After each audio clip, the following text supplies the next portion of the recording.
بصوا بقى يا اخواتي الغاليين، النهارده بقى يوم الصرف العالمي. طبعا زي ما انتوا عارفين في الفيديو اللي قبل اللي فات تحدي المحشي انا كسبت 250 جنيه، فلازم بقى انزل افرتكهم وبعزقه بقى وبعزقه هنزل بقى ابعزق الفلوس.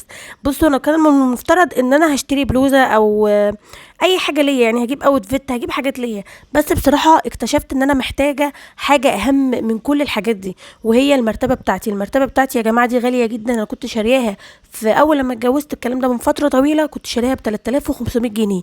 يعني دلوقتي زمانها غليت جدا، كان نوعها هابيتات. فبصراحه الولاد بقوا بيبهدلوها لي، وبدات الاحظ ان في حتت فيها تفتح كده او تتقطع. قلت لا ما بديهاش، انا هنزل بقى اخد الفلوس واشتري كفر للمرتبه اللي هو واقي للمرتبه. بصوا انا رحت كذا محل، كان في لون لو شفتوه من شويه كده، لون بينك او فوشيا كده، ما عجبنيش بصراحه. فرحت المحل ده، انا دايما بتعامل معاه، عنده كفرات للانتريهات، عنده مفارش، عنده كل حاجه، بطاطين، لحفه اطفال، كوفرتيات بتاعه اطفال، حافظات سجاده، كل حاجه ما شاء الله متوفره عنده. قلت لها فرجيني على الاشكال اللي عندك، واستقريت على الخامه دي والكفر ده. خامته يا جماعه عاليه جدا، وكمان هو ضد الميه، يعني حلو جدا، بيحفظ المرتبه بتاعتك وكده. تقولوا لي ليه يا ام سيف اللون ده؟ ما اعرفش، انا بحبه جدا، مش عارفه في ايه حكايتي مع اللون الفاتح ده. ده نفس اللون بتاع الكفر بتاع الانتريه، فانا مش انا نفسي مش فاهمه بصراحه. اللهم صل وسلم وبارك على سيدنا محمد.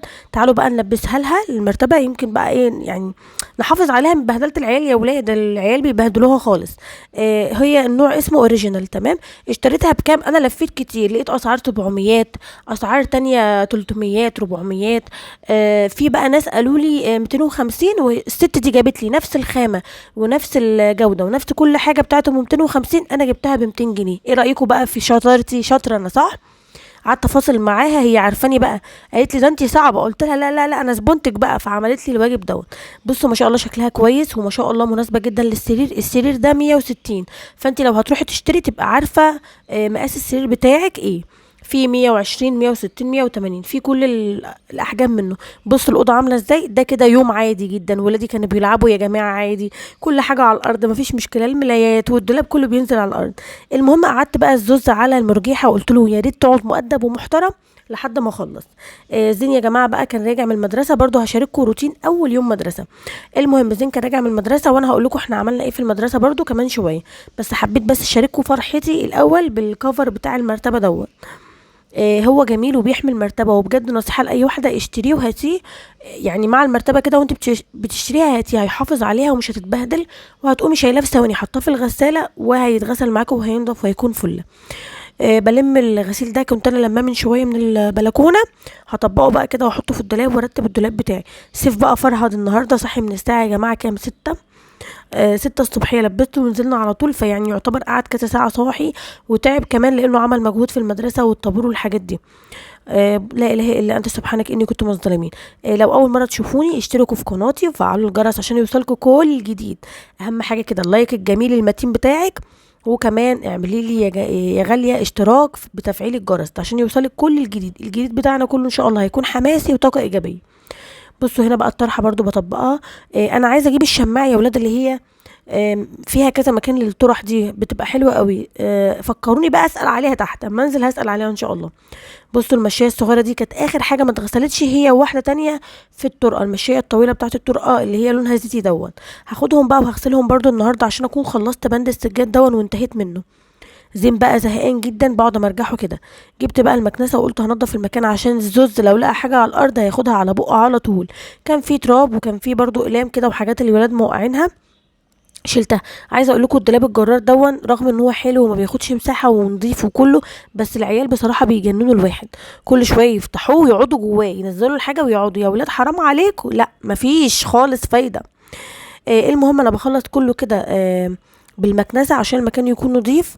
انا فرشت ملايه كده في السريع، والولاد بقى بصوا ما صدقوا شافوني. هشيل برضو الهدوم دي اطبقها، بس حبيت اعمل بالمكنسه بسرعه قبل ما زين يزهقن عليا، عشان لو نزل لقى فتفوته هياخدها. اخواتي اللي متابعيني هيعرفوا ان انا غسالتي بايظه، فانا بغسل على ايدي بقالي كذا يوم، بقالي كتير. ادعوا لي كده ربنا يفرجها عليا اليومين الجايين دول، واشتري بقى باضي للغساله واظبط الدنيا يعني. ان شاء الله اجيب لها بادي واصلحها، لان البرومه اكلتها من جميع الاتجاهات والنواحي. بغسل الحاجه، انا كنت نقعاها من 3 4 ساعات كده بكلوريكس الوان وشويه من المسحوق بتاعي اللي انا عاملاه دون. هغسل الحاجه واشطفها شطفه حلوه كده، وبعد كده هسيبها تصفي شويه واقوم شايلها بقى نشراها. يعني هعمل ايه، هتصرف، بحاول اتصرف واتاقلم لحد لما اصلح الغساله. الغساله دي بصراحه بتكون ايد الواحده ورجليها في البيت. هنا بقى هغسل اخر حاجه زي ما قلت لكم في السجاد عندي، عشان ابقى انتهيت من السجاد قبل الشتاء، لان طبعا الجو ممكن يتغير في لحظه، لان احنا خلاص في اكتوبر. كل سنه وانتم طيبين وبهنا وبسعاده. طبعا الفصل الدراسي الجديد وسنه جديده يا رب تبقى سعيده علينا كلنا ومليانه خير وبركه وهنا يا رب وسعاده.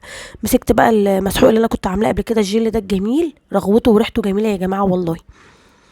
وببدا ان انا اغسل السجاده في السريع. اسهل طريقه زي ما قلت لكم بالمقشه. اوعي خالص، ايه يا فرح انت بتعملي ايه بس؟ فرح بنتي دي مروشه، خست خالص يا ولاد، مش عارفه اعمل معاها ايه. ما بتاكلش نهائيا، عايزه بس حاجات من الشارع. كل شويه عايزه حاجه حلوه من الشارع، واقول لها يا بنتي كلي عشان تقلبظي كده وتملي. لا مفيش، عامله زي العصايه، عامله زي خله السنان بفرح بنتي دي. المهم هنا بقى بتفضلي تغسليها. طبعا ما عرفتش انفضها لان الست كانت نشره تحتيه، لكن لو انت تعرفي تنفضيها احسن، مش هتلاقي الاسود اللي فيها ده، لان ده من التراب. هبدا ادعكها كويس قوي وهشطفها كتير كتير لحد لما الميه بتبقى شفافه بتاعتي. اول لما الميه تبقى شفافه اعرف ان هي كده نطفت معايا. بصوا الميه نازله عامله ازاي دي، لان دي اخر سجاده انا ما غسلتهاش بقالي شويه. بقيت السجاد كله ما شاء الله نضيف عندي، وانا غسلاه معاكم في كذا فيديو. اسهل طريقه الغسيل، وزي ما قلت لك بتحطي شويه كلوركس الوان مع شويه مسحوق من الحلو دون. اللي انا حطيته مسحوق اللي انا كنت عاملاه دون، وحطيت كمان اللي هو الجل بتاع كلوركس الالوان عشان يشيل اي بقع منها. اخر برضو مشيه حمراء وكده يبقى خلصنا بقى يا ولاد وخلصنا. ويعني كل سنه واحنا طيبين. الشتاء قرب اهو، انا بحب الشتاء جدا، بس مشكله الشتاء حاجه واحده. ايه هي بقى؟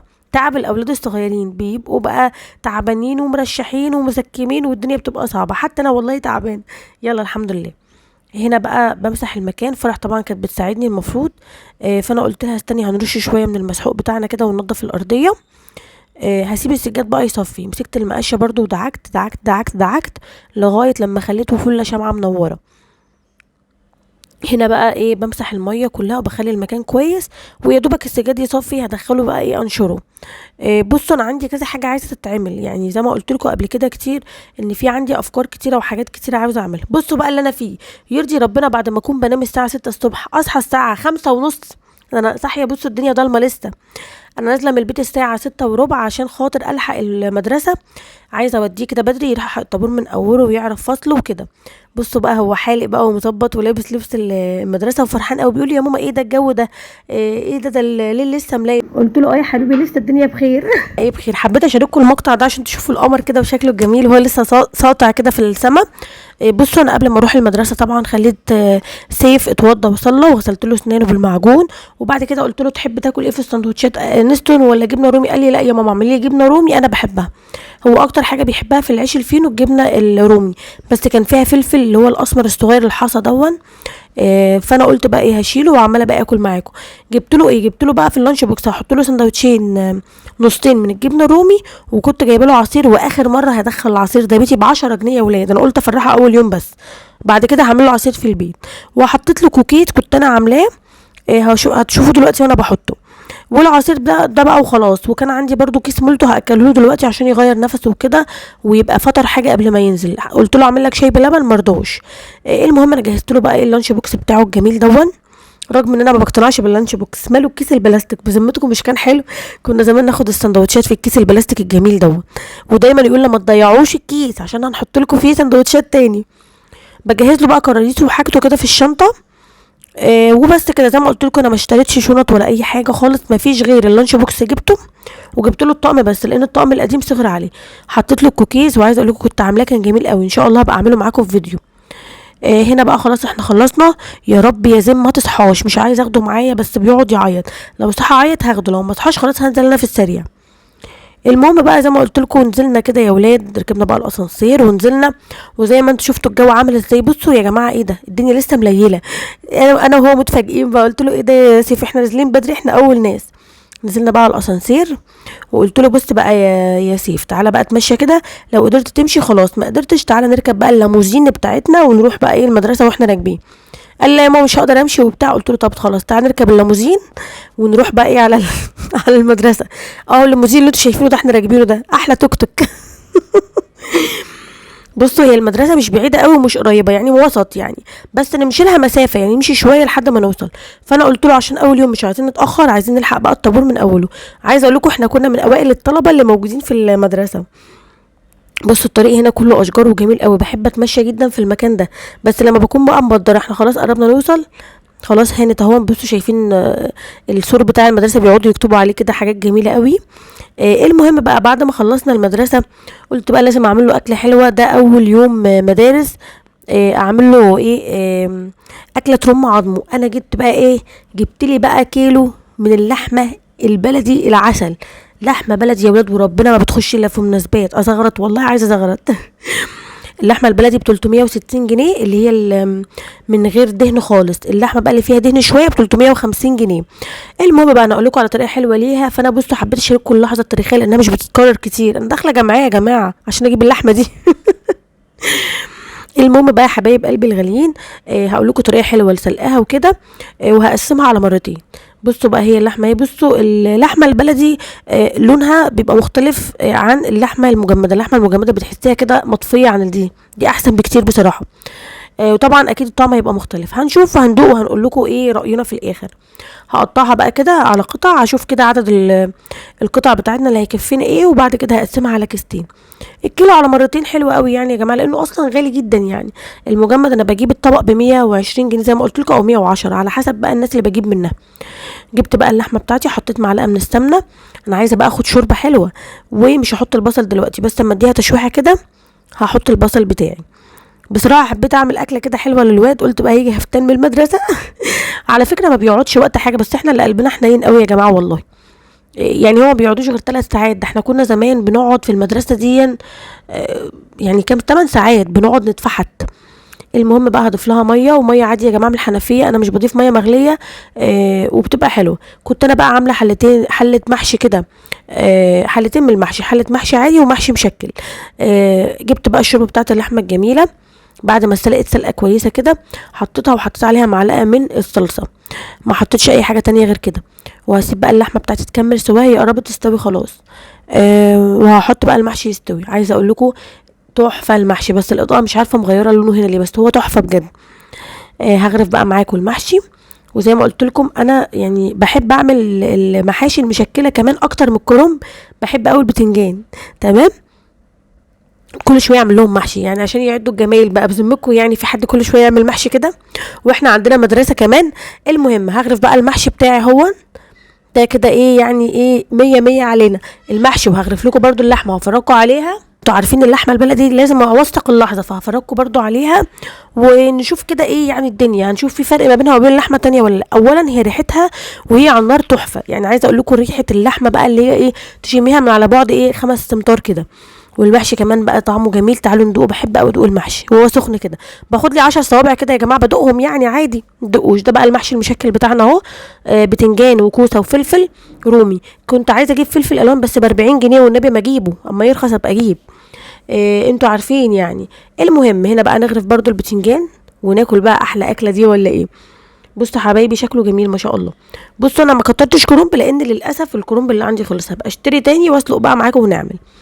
بصوا اللحمه ما شاء الله شربتها قمر، شربتها شفافه. اهم حاجه بقى في شوربه اللحمه تكون شفافه كده.